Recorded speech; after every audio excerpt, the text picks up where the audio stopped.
Day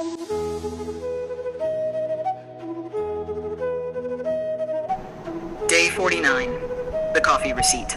A lesson on kindness. Is learning English through Krishna philosophy. Namaste, my beautiful listener, and welcome back to Learning English through Krishna Philosophy, where every story teaches not just English, but the art of living with heart. I'm your friend, RR, and today's story begins not on a battlefield, but in a cozy little cafe filled with the smell of roasted coffee beans and hurried footsteps. Because kindness, my dear friend, doesn't need a temple or a scripture. It needs a moment and a heart awake enough to notice it. Our story today is called The Coffee Receipt, a lesson on kindness. It's simple, sweet, and yet, if you listen carefully, it carries the fragrance of Krishna's teaching on selfless action. So sit back, take a deep breath, and maybe imagine that warm cup of coffee in your hands. It was a busy Monday morning in the heart of the city. Rain tapped gently on the glass windows of a cafe called Bless. A tired girl, Ananya, walked in, laptop bag on her shoulder, eyes half closed. She was preparing for a big presentation that day. All she needed was her daily dose of caffeine courage. She ordered, 1 cappuccino, extra foam, please. When the barista smiled and said, that'll be 210, Ananya reached for her wallet and froze. It wasn't there. Her face turned pale. Her hands searched every pocket, every fold of her bag. Nothing. The queue behind her grew restless. People sighed, checked their watches, and someone even whispered, "Come on, hurry up." Just then, a gentle voice said, "It's okay, I'll take care of it." Ananya looked up. A man in a simple white shirt, perhaps in his 40s, stood there with a calm smile.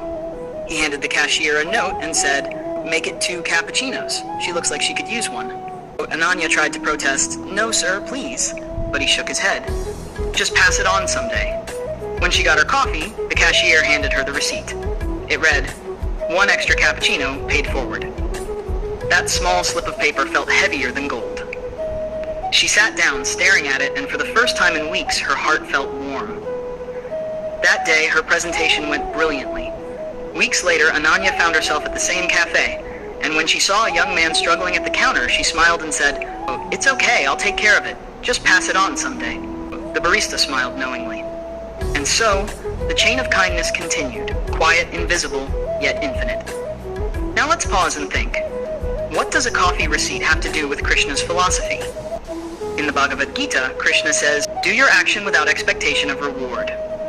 That man in the cafe didn't know Ananya. He didn't expect gratitude, fame, or even a thank you.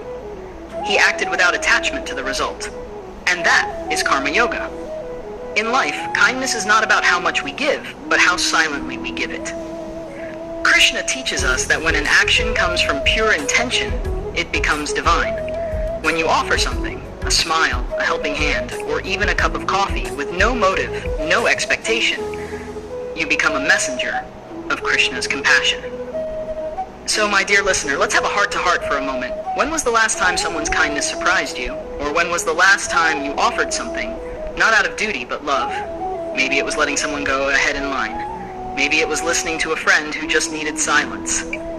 Maybe it was forgiving someone who never said sorry. Each of these is a sip of divine kindness. And here's the truth. Kindness never dies. It just keeps passing on, like that coffee receipt, changing lives in ripples we never get to see. Difficult words and meanings. 1 caffeine, a substance in coffee or tea that helps you stay awake. Example, Ananya needed her daily caffeine to stay alert. 2 protest, to express disagreement or refusal. Example, she tried to protest but the man insisted kindly.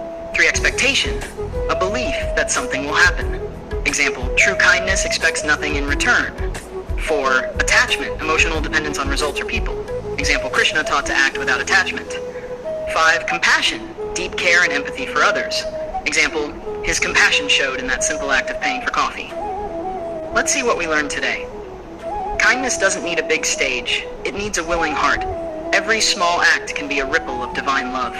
True giving means giving without expecting. Krishna's philosophy of selfless action is the essence of humanity.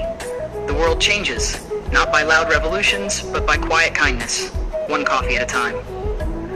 Thank you, my lovely listener, for sharing another cup of wisdom with me on learning English through Krishna philosophy.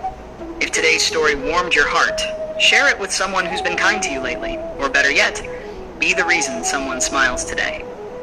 And tomorrow, join me for day 50, the fire of jealousy, burning the wrong fuel. A powerful reflection on how envy can consume peace, and how Krishna teaches us to transform it into inspiration. Until then, be gentle, be grateful, and remember, kindness, like coffee, is best when shared. This is RR signing off from @bookshelf RR, where language flows through the river of Krishna's love.